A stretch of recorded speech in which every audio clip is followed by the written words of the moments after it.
it was an incredible honor to work on the statute that I'm going to talk to you about that's going to go into effect Saturday that will provide additional help for victims. So this is a bill. It was originally ran last year as 1412, and then it was amended slightly 16. Oops, something just fell down. We're still good? Yep. Okay. That was amended this year as 1653. So this goes into effect Saturday, September 24th, and it is known as Kayleigh's Law. So to my right is Kayleigh, and this comes from a case where there was a discussion about somebody getting terminated off of lifetime probation. Now, lifetime probation is something Arizona has, and in recent years, the termination process has become a little bit less standardized than previously. And Kayleigh was in court and was, hearing that her offender might be let off of lifetime probation. And one of the provisions of lifetime probation, of course, is to keep the person from having contact with the victim. So once that lifetime probation is gone, there's nothing prohibiting the contact. So when Kayleigh heard that and she looked into the ability to get the order of protection, she was told you can't get an order of protection because an order of protection requires you to show something recent, that something had happened. And so that was not available to her. So, wow, am I proud of you. You went down to the state legislature and she contacted Senator Sina Kerr. So this is a big shout out for Senator Kerr. And together they formulated 1412 and then this year 1653, right? And what it does is it allows victims of certain serious crimes, such as sex crimes, violent and dangerous crimes, whether it's a completed crime or a preparatory crime, to petition the court to have the court, when they terminate probation, still enter an order that the defendant is not allowed to have contact with the victim. So it's essentially, they let them off of lifetime probation, but they keep in place a lifetime ban, and it is for lifetime, order of protection. So if the person violates that order of protection, it's now a class 1 misdemeanor like other violations of orders of protection. So Senator Kerr was happy to sponsor both of those bills, and they passed through, and Kayleigh was such an integral part of getting this done. So I'm going to turn the podium over to her and let her talk about her personal experience, and not only her experience here in Arizona, but the work you've done in other parts of the country. So come on up. Hi, Kayleigh Kozak, Kayleigh Kozak. In 2020, I was notified that the man who sexually abused me as a child was motioning to have his lifetime probation lifted. And when I asked what protection would be in place for me if that happened, I was told there was nothing. There is no such thing as protection that comes post-probation. And I could not believe that that was the case. I made the decision to go and testify against him on that day in court, and it was one of the hardest days of my life. And I asked the judge to please not lift his probation, because if she did, I would have no protection. What was one of the most painful days that I had has turned in and blossomed into such a blessing for not only myself as a survivor of childhood sexual abuse, but for victims here in Arizona and in other states across the country, because I was able to take the pain and turn it into purpose. And although I was very discouraged, I knew I had to do something, because no victim should ever have to do what I had to do. They should not have to reface their abuser ever again. And they should know that they have protection that lasts for their lifetime.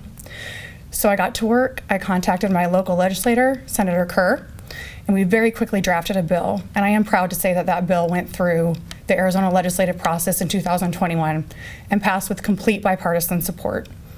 And that just goes to show how important this was, that victims have this lifetime protection. Someone in my life told me that I was one person. I wasn't going to change anybody's mind. And I am one person. And I have been able to make something good out of this horrible experience. And it has been an honor to work with Rachel I actually met her on my case many years ago, and to reconnect with her and have her by my side and helping fight for victims everywhere, it's been so wonderful. And we need more people like her fighting for victims and survivors, people of integrity, people who are going to do what's right. And I'm so grateful to have her along the way. In 2021, I also was contacted by a legislator in the state of Wisconsin. And in April 2022, Wisconsin also signed Kayleigh's law into law. So that's 2 states in America that now have Kayleigh's law that have gone into effect. And although it is amazing that 2 states in America have this, 2 states is not enough, because the victims and survivors don't just matter in 2 states, they matter across our nation. And I'm just getting started. I will continue to fight for victims and survivors everywhere because you still matter. Thank you. Some people would ask me, how did I do what I did for so long working in these types of cases? But this is how. To see you as an adult and taking the power back, and it's just so inspiring. So thank you. Do you have any questions about this particular area for either myself or Kayleigh? Yes. She already mentioned that Wisconsin and now Arizona is going to have this kind of law. Mhm. There is any other part that have something similar or as a precedent like this? No, we're the first, and then Wisconsin's law pretty much copied what we did here. So this was really the first. It already is in effect in Wisconsin, or who's going to have it first? It's in effect in Yes. Wisconsin, yes. During your debate last week, you talked about protecting victims of sexual assault, and that was a big thing you talked about in your platform. Are you seeing more cases of this happening in Maricopa County? Is that part of the reason why you think something like this is more prevalent now than ever? Yes, I mean, obviously, lifetime probation has always meant that there was an ability, because the court controls it, and the court can decide that probation can be terminated. But I just think this needs to go into effect, because that really takes all of the restrictions off that person, and this will allow the victim to still have that peace of mind and that prohibition. You mentioned that it's going to be classified as a misdemeanor if somebody get in touch with their victims. What does that mean, misdemeanor 1? So all orders of protection violations are class 1 misdemeanors, but that means it can carry up to 3 years probation. It can carry up to 6 months in jail, just a single violation. So it has that same punishment. I still find it a little moved by the whole situation going on. We're no one to understand what went through your childhood or what is it like to go through that phase. Can you put it into perspective? What is it like for those that suffered such crime, and how do you feel now after so many years? Of course. I think it's really important to understand that a victim's story does not end when their case closes. That's just the chapter that's closing, and they have to live with what was done to them for their entire life. It doesn't go away. You're left with constant reminders, whether it be a song that comes on, a vehicle that drives by, a season, a sport. Those things don't just stop because you were put into those situations. And although I have healed very well and I'm doing really good in my life, so many survivors are not. It's so deep, and the impact is so deep on them, and it doesn't go away. And if you would have told me that 13 years after my case closed, I would have had to reface the man who abused me as a child, I wouldn't have believed that, because it's not fair. I shouldn't have had to do that. And that the reason I would have to face him is because I wouldn't have protection. No victim should have to worry that their abuser is ever going to contact them again. And that's why I fought so hard for them, so that no one else has to experience what I've had to experience. Yet we still see these crimes happening here one day after the other. What would you tell these people? What would you tell these sex offenders if you had to tell them something different? What would be the message? Don't. I don't think we can ever fully understand a sex offender's mind. They don't work the same as ours, as a healthy person. You're making a choice. It's not a mistake. You're making a very conscious choice, and your actions are deeply affecting not only the victim, but their families, and all because of a choice that you're making. Do you have a message for victims, Kayleigh? Absolutely. You still matter. Please don't forget that. You still matter, and you are not alone.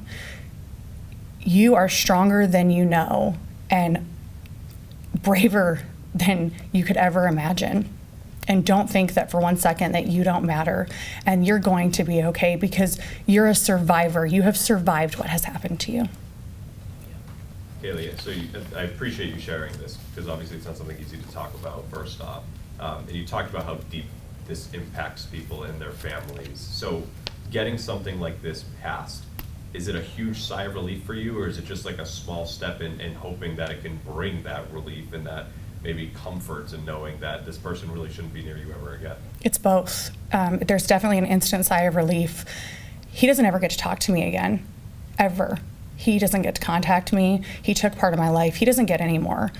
They don't get to just reinsert themselves in their victim's life because they want to, or because they're sorry, or because they've changed. You don't get to just reinsert yourself into someone's life that you've ruined because of a choice that you made. And there's definitely a sigh of relief for myself, but also for victims across the state of Arizona and Wisconsin that they now have this protection in place. Question, sir. Guide us through the process briefly. How do you, obviously, report the issue, and then how would you benefit or take advantage of it? What would be the law now? Right.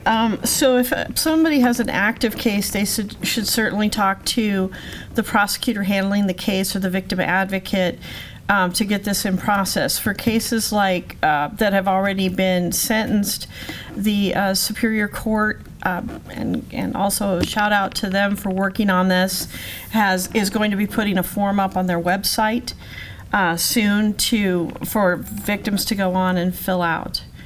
And one thing I'd like to mention is that, without going into details on Kayleigh's case, so many victims are victimized by people that they know. This was not a family member, but it was somebody that she knew. And so when it's somebody that you know, or if it is a family member, the likelihood of running into that person into the community is high. And so that's why this is so important.